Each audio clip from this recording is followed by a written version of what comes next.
Então, gente, vamos a mais uma resenha aqui no canal, no caso uma resenha dupla de uma série de livros nacionais. E a história da literatura é cheia de pequenos acasos e de eventos inacreditáveis, os bastidores, né, de como os livros são escritos.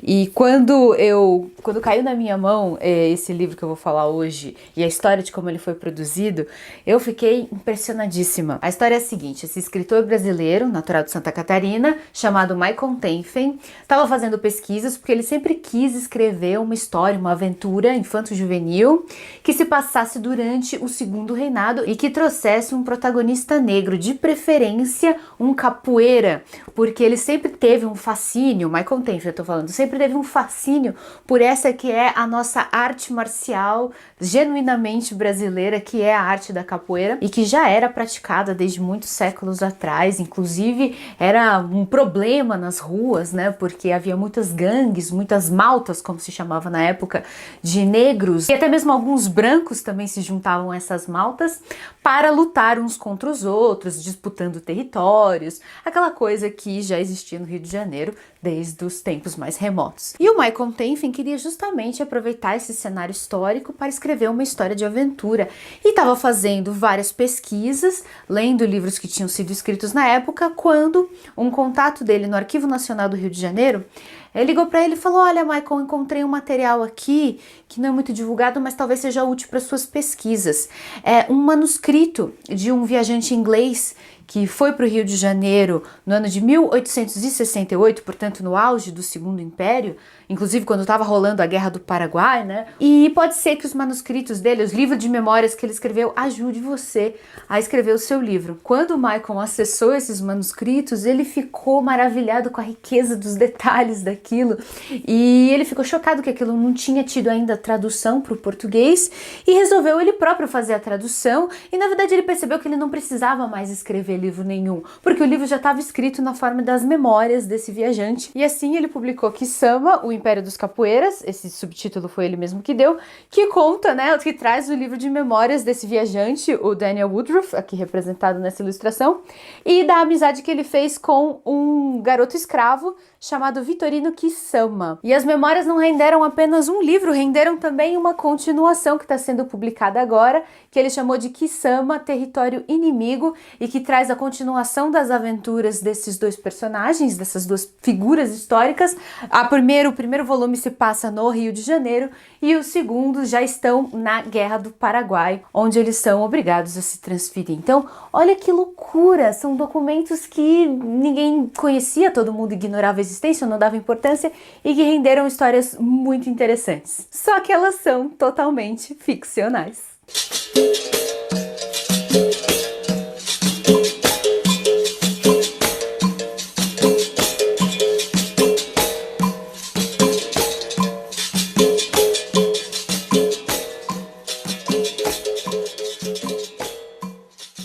Pois é, eu me pergunto se eu consegui enganar vocês, da maneira como eu própria quase fui ludibriada. O fato é que Michael Tenfen lança a mão de um recurso que era muito utilizado pelos românticos, pelos escritores, né, do romantismo, inclusive o próprio José de Alencar, o maior escritor romântico da história da literatura brasileira, que é o recurso de escrever prefácios e criar toda uma parafernália literária para conseguir convencer o leitor de que as histórias que eles estavam escrevendo, que eram totalmente inventadas por eles, tinham na realidade um fundo histórico, verídico. Então José de Alencar fazia muito isso. Ele dizia: não, eu encontrei essa história que você vai ler agora em manuscritos que me vieram dentro de uma garrafa e que chegou na beira do mar.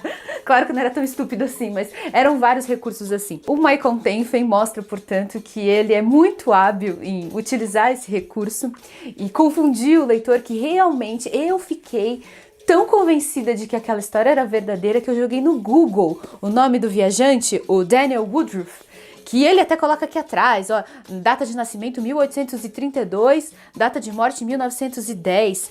Ele faz todo um prefácio que é extremamente convincente, contando essa história de como que uma amiga dele que trabalhava no Arquivo Nacional do Rio de Janeiro tinha mostrado para ele esses manuscritos. Ele vai muito além, ele enche o livro de notas que, se você olhar na parte de trás do livro, notas, comentários que falam sobre as dificuldades da tradução. Ele diz coisas como, nesse ponto, no manuscrito original, a letra estava um pouco ilegível, então eu precisei usar o bom senso e eu concluí que ele estava querendo dizer isso e isso. É tudo ficcional. E foi tão difícil para mim entender isso, eu só me convenci plenamente quando eu olhei na última página, absolutamente na última página do livro, essa mensagem que diz: esta é uma obra de ficção baseada na livre criação literária. Aí sim, não teve mais como, né? Aí eu joguei também o nome do Michael Tenfen na internet, achei várias entrevistas que ele deu para diferentes blogs e sites, e eu vi que realmente ele pintou e bordou com esse recurso de tentar confundir o leitor para nos convencer de que nós estamos lendo os livros de memórias reais de um viajante que veio para o Rio de Janeiro em 1868. Só por essa engenhosidade do escritor, eu acho que você já deve conhecer a série Kisama, que por enquanto tem 2 volumes, o Império dos Capoeiras e o Território Inimigo, mas pelas entrevistas que eu li do Michael Tenfen na internet, ele está pretendendo escrever uma trilogia e, de fato, o Território Inimigo acaba de maneira insatisfatória, de modo que a gente quer ainda ver o desenrolar dos acontecimentos, né? Então eu tendo a acreditar que vai haver mesmo um 3º volume. É literatura nacional de extrema qualidade, com boa pesquisa histórica, embora não seja uma história real, como ele quer nos fazer acreditar,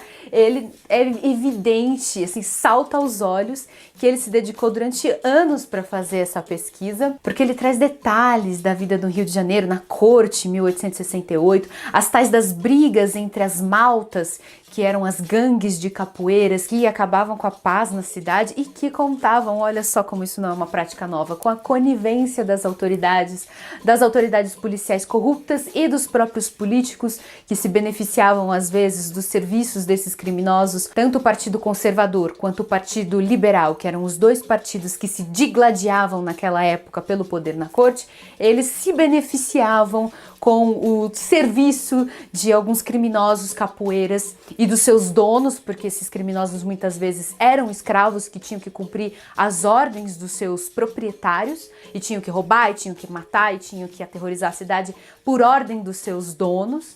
Então, os partidos políticos e as autoridades policiais eram muito coniventes com tudo isso. Então, nada disso, nenhum desses detalhes a respeito da história do nosso país, eu conhecia, e é evidente que Michael Tenfen fez uma belíssima pesquisa histórica. O que é muito bacana também é que ele traz figuras históricas como seus personagens, e eu acho que o maior destaque que a gente pode dar é a figura de José de Alencar, o grande escritor romântico, que não apenas foi um escritor de muito sucesso, mas ele era um político. Ele foi uma figura ativa durante a política do Segundo Império. Ele era um cara conservador, ele defendia a manutenção da escravidão, gostava de resolver as coisas com a diplomacia e não só através da corrupção. Digamos assim que ele era um cara mais íntegro, pelo menos assim ele se considerava, e ele surge como um personagem nessa primeira história, que é fascinante, que trata de uma conspiração para tentar retardar as leis que viriam a abolir a escravidão no Brasil em 1888. Até isso acontecer, outras leis foram importantes, como a lei do ventre livre. A aprovação dessa lei foi muito difícil, foi uma batalha mesmo entre políticos abolicionistas e outros políticos que defendiam a manutenção da escravidão. Então o Michael imagina diversas conspirações, diversas aventuras que envolvem esses 2 grupos políticos que se valem do serviço dos capoeiras, dessas maltas criminosas que aterrorizavam a cidade.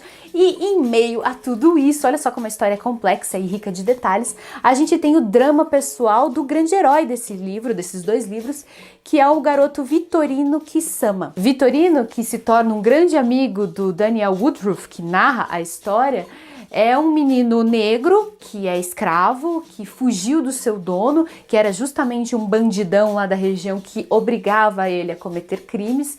Ele foge a partir do momento em que a sua mãe desaparece. E ele vai atrás desse inglês que era conhecido, que tinha fama de ser um bom solucionador de mistérios, e aqui a gente tem uma clara, né, inspiração de Sherlock Holmes. Ele vai atrás desse inglês pedindo ajuda para ele solucionar o mistério do desaparecimento de sua mãe, a Bernardina, que aparece aqui apenas como uma figura misteriosa nesse primeiro volume. Já no segundo, Bernardina também tem uma relevância, aparece com mais frequência. Então a gente tem o drama pessoal desse menino, em meio a tantos dilemas políticos e tantas aventuras e tantos vai e vens policiais, a gente tem a história pessoal de um garoto que, no fim das contas, só quer reencontrar a mãe. No segundo volume, o garoto Vitorino e o Daniel Woodruff vão até o Paraguai, onde estava acontecendo a guerra, que durou muitos anos, do Brasil, Argentina e Uruguai contra o Paraguai, né? Uma guerra de 3 contra 1. E lá eles também vivem mais aventuras. É uma excelente maneira da gente aprender sobre o que aconteceu de fato na Guerra do Paraguai de uma maneira muito divertida, porque as aulas de história do colégio às vezes são sonolentas e cansativas e a gente se esquece tudo no minuto seguinte que o professor explicou. Então é excelente quando a gente pode aprender mais sobre a nossa história através da literatura.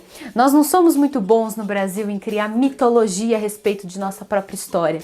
Os estrangeiros fazem isso com maestria, né? Quantos filmes já não foram feitos sobre a Revolução Francesa?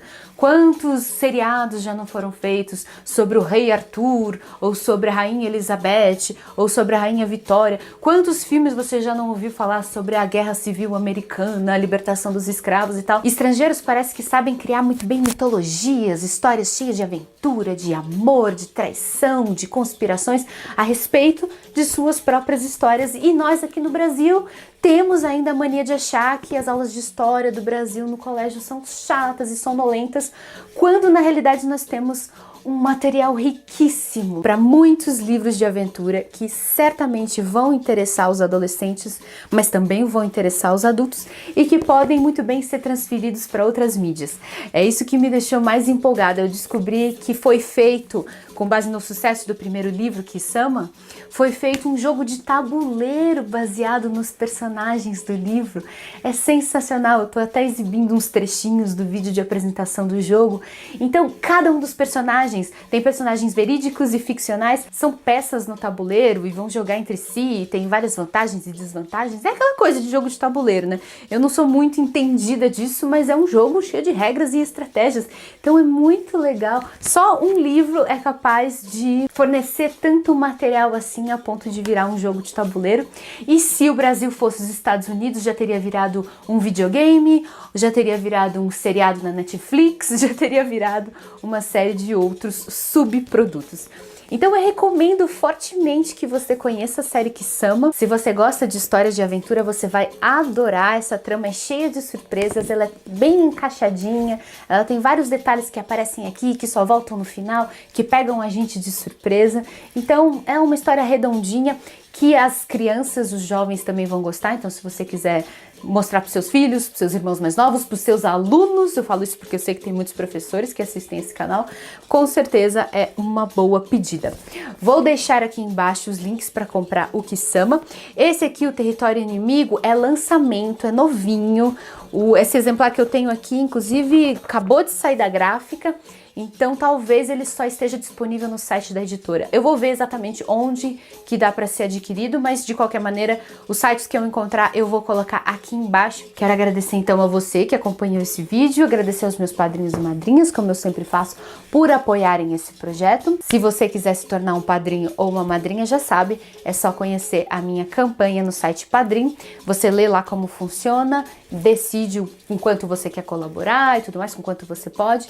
Você vê direitinho lá como funciona e você ainda ganha benefícios. Beijo pra todo mundo, a gente se vê no próximo vídeo. Tchau!